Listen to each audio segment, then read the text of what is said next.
Bueno, una de las intenciones del ciclo tiene que ver justamente con indagar acerca de qué herramientas y qué metodologías han desarrollado maestras de teatro, grandes maestras de teatro que han devenido referentes de la actividad teatral.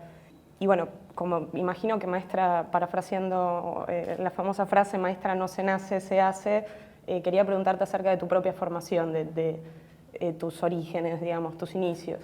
Y, sí. ¿Cómo empecé y cuándo? Bueno, cuando empecé tenía 13 años, fue una decisión rara, fue un intercambio que hice con mi padre. Él quería que yo siguiera los estudios tradicionales y yo le prometí seguir estudiando, pero si me dejaba hacer teatro. Ellos eran actores, mis padres, así que sabía dónde me metía. Pero entré a una edad que uno no tiene más que inconvenientes, digamos. La adolescencia fue tan confusa para mí como para mucha gente. Y meterme en el teatro era algo conocido. Claro que una cosa era tener tus padres, actores, otra cosa era subirte vos al escenario. Y a partir de ahí empecé a tomar de un lado y de otro. Empecé a tomar después algunos seminarios, algunos cursos sueltos. Y cuando estuve en el Instituto de Arte Moderno estudiando, llegó una profesora. Lo cuento porque si hay alumnos de teatro es bueno que lo sepan. Por eso lo empecé a contar un día y lo cuento. Simone Garmá era una directora en Francia y maestra de teatro, que vino a la Argentina. Se llamaba Garmá porque se casó con Garma, que era un psicoanalista nuestro de mucha fama aquí. Madame Garmá nos daba clases de teatro y había traído el método. El método era el método de Stanislavski, que así se dice, pero en fin, después hablaremos. Stanislavski parece ser que nunca quiso que eso se llevara a la práctica, pero lo editaron después de que él murió, paseó por el mundo y allá vamos. Y esta mujer nos enseñaba a hacer improvisaciones que nunca se habían hecho para estudio de teatro aquí. O sea, trajo esa novedad con el sistema Stanislavski y nos hacía hacer pruebas en el escenario. Yo, que era la más chiquita de todas, me iba cada vez más atrás en la platea, porque era un teatrito, para no subir, me daba pánico.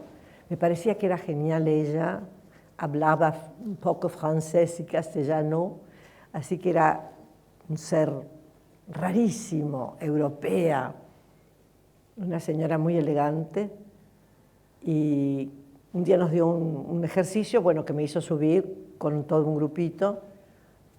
En general eran improvisaciones sobre la guerra, porque ella venía de la guerra. Y el escenario era un puente y pasábamos, corríamos, porque habían bombardeado nuestra aldea, que estaba en un lateral, pasábamos por el puente y cuando estábamos en medio del puente ella nos dijo, ahí va a venir un avión y los va a ametrallar y el ruido yo lo voy a hacer tac, tac, tac, tac, desde el escenario. Cada uno decida cómo va a ser su personaje, si va solo, si va acompañado, quién se murió, viene angustiado, viene con miedo, etc. Cada uno elige lo que quiere. Yo, como era chica y todos tenían amigos y compañeros, yo era sola. Entonces me imaginé que se me había muerto todo el mundo y que iba corriendo y que iba a morir. Nadie quiere tanto morir como un actor. Los actores siempre queremos morir. Es un momento culminante de los personajes. Entonces, por supuesto que elegí morir. Iba cargada con bultos, me llevaba, suponía yo, de mi casita. Y cuando estaba más o menos en el medio del escenario empezó el tiroteo y yo caí y quedé muerta. Cuando terminó el ejercicio, ella subía y nos daba una devolución, porque hizo esto, como hizo esto, así, ta, ta. Cuando llegó a mí, me miró de arriba abajo Y me dijo, ¿usted quiere hacer teatro? Sí, le dije. No sirve. ¿Qué? Le dije. No sirve. Me apartó y siguió. Era raro, ¿no? Pero esto suele suceder a veces, digamos. Desde el poder te pueden hacer daño a veces. Yo de ahí salí de la clase, me fui hasta el río a ver si me tiraba o no me tiraba. Por suerte no me animaba, volvía, entraba a la iglesia, rezaba un rato, volvía al río. Pidiendo valor para... A ver si no junté valor. Me di cuenta que yo suicida no, pero me quedé con el entripado de no sirvo y estoy trabajando en teatro. O sea, todo lo que hacía me miraba así, se me aparecía por distintos lados y fue siniestro y malhadado, o sea, llegué a estar flaca como un escarabajo, pues no comía. Bueno, y toda una desdicha que lo cuento porque hay profesores de teatro que de pronto usan el poder para lastimar. A nadie se le puede decir que no sirve. En todo caso, no lo estás haciendo bien en este momento.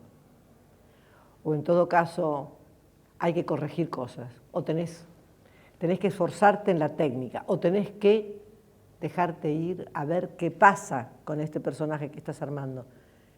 Pero no sirve. No se puede. No se debe. Bueno, con respecto al método, yo lo fui dejando con los años, pero mucho después. Usé el método, digamos, de la memoria emotiva y la memoria sensorial, lo que Stanislavski escribió, probó, trabajó con ello y lo puntualizó muchísimo, ¿no? Pero justamente esos libros, y eso me enteré por casualidad, una invitación que le hicieron a un amigo a Rusia y visitó a los pocos sobrevivientes que habían estado en la compañía de Stanislavski, y ellos le decían que era terrible, que habían publicado esos libros que ellos estaban investigando con Stanislavski. No, esto es así, se hace así, es la mejor manera. No. Había que seguir investigando y se murió Stanislavski. Y cuando se murió, después de que se murió, el gobierno de Rusia edita los libros, se los llevan a Estados Unidos, se reparten por el mundo. Por el mundo hasta cierto punto, en Europa no. En Europa no entró.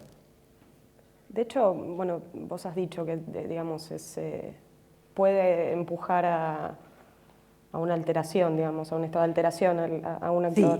Sí, ¿Quiere que hablemos de eso? Sí. Porque lo que tiene, por ejemplo, la memoria emotiva, que es lo que más se usa, y que yo la usé muchísimos años, hasta que un día paré y dije, esto es una gran locura,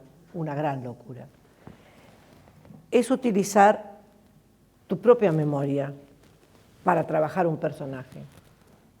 Para poner un ejemplo pedestre que todos conozcamos, podemos tomar Romeo y Julieta, la escena en que ella se despierta del largo sueño que él creyó que era su muerte y lo ve a él muerto y decide matarse.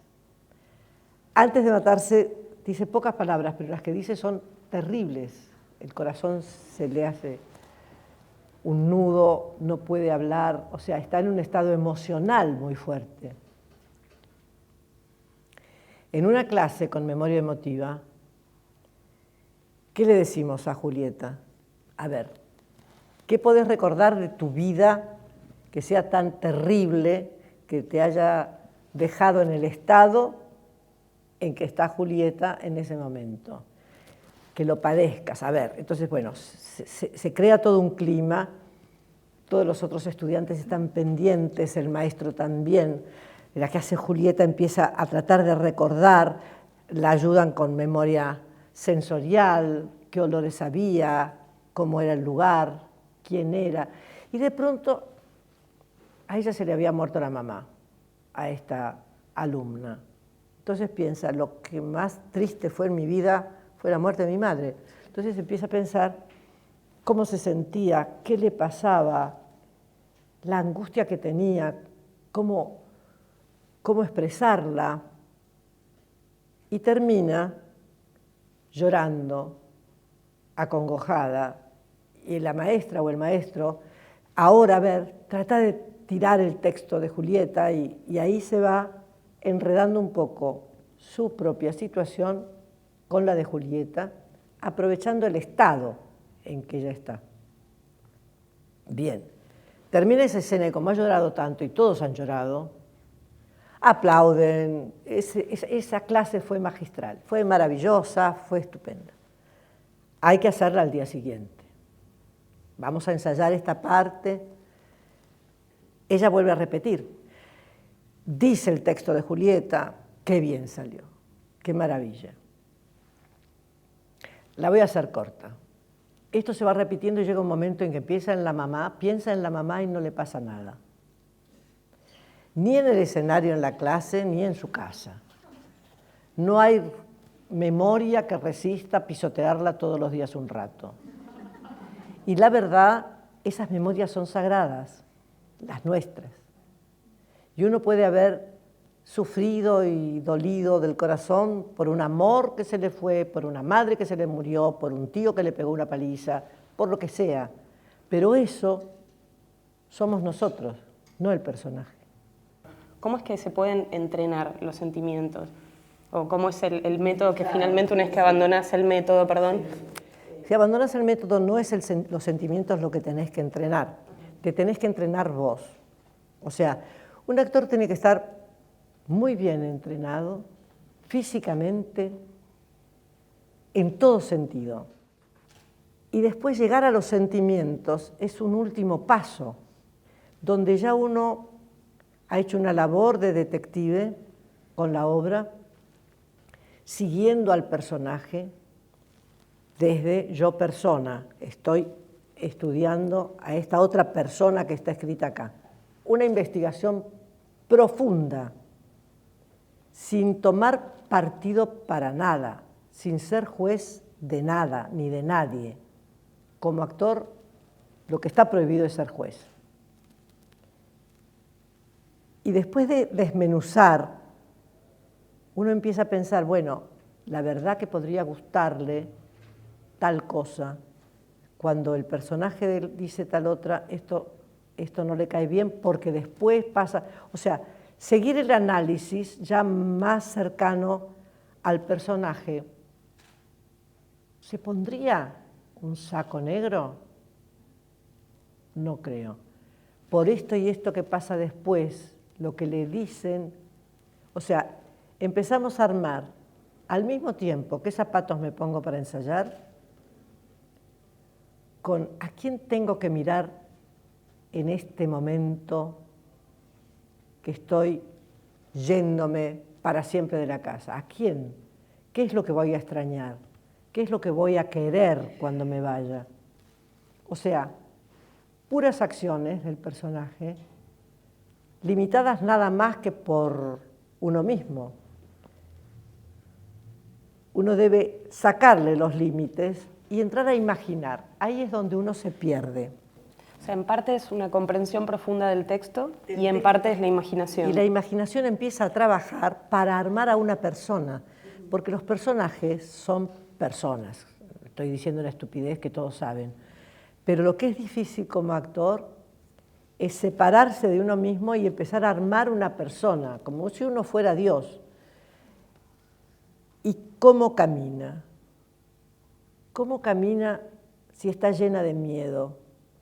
O sea, todo eso mezclado con me miro al espejo y pruebo, que eso parece de chicos.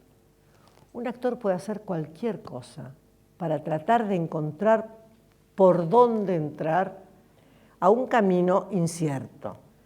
Cuando uno más o menos siente que está bastante construida, empieza a ensayar con los demás. Esto en general uno lo hace solo. Lo prueba en el escenario, con el director. El director te ayuda a no perderte, te da ánimos para que sigas por un camino difícil o te trata de convencer de que no te vayas por ahí porque te vas a caer. En el tercer acto esto no te va a servir.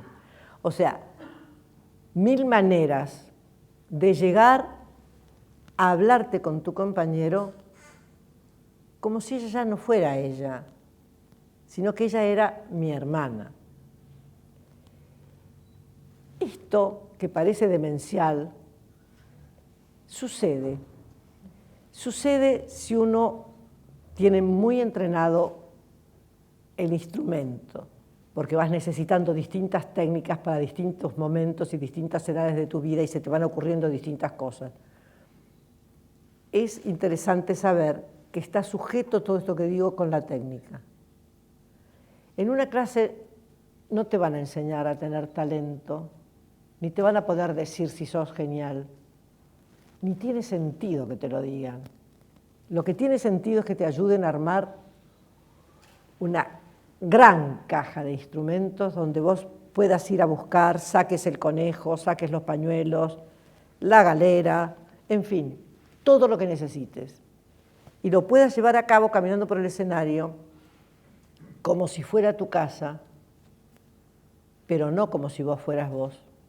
Y en las clases que vos has dado, digo, como docente en tu actividad pedagógica, ¿cómo es una clase tuya? Digo, ¿o qué tipo de ejercicios propones? No puedes entrenar a 10 personas de la misma manera. Ciertos ejercicios y ciertas cosas sí, pero cada persona es distinta. Perfecto. Bueno. ¿Preguntas hay? ¿Hay preguntas? Sí, acá dice, como actriz, ¿cómo describiría su trabajo al comenzar con una obra?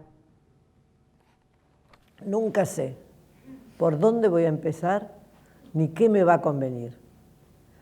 Nunca sé si es de pronto ponerme el saco o sacármelo, o estar más atenta al análisis del personaje, o dejarlo de una buena vez, empezar a probar cosas en mi casa y llevarlas al escenario con el director a verlas. Nunca empecé de la misma manera un personaje que el otro. Empezar algo nuevo, como si fuera algo que nunca hice. Y ahí es donde la técnica te ayuda, porque sin pensar la técnica funciona. Bueno, y lo último, ¿qué opinas sobre el movimiento feminista de hoy? Le preguntas. El movimiento feminista de hoy es como el movimiento femenino de toda la vida. O sea, toda la vida ha habido injusticia en cuanto a estas, sobre todo, sociedades patriarcales y con una filosofía patriarcal, etcétera, etcétera. Una sociedad acostumbrada al padre y la madre para ciertos menesteres. Bueno, eso ha ido cambiando para bien. Creo que en este momento hay un enfrentamiento muy fuerte, hay un cansancio muy fuerte de las mujeres, se está expresando de todas las maneras, de la mejor manera y de la peor manera. Y creo que en ese sentido tenemos que soportar una época de cambio, que ya sea para esto o para cualquier cosa, es lo peor que te puede pasar. Había un dicho chino que decía, no te deseo que vivas en un siglo interesante. Creo que esto se va a ir arreglando con el tiempo, porque sin hombres y mujeres el mundo se termina enseguida. Así que lo arreglaremos entre todos. Pero bueno, nos ha tocado una época interesante. Sí. Bueno, gracias. Muchas gracias, Linda.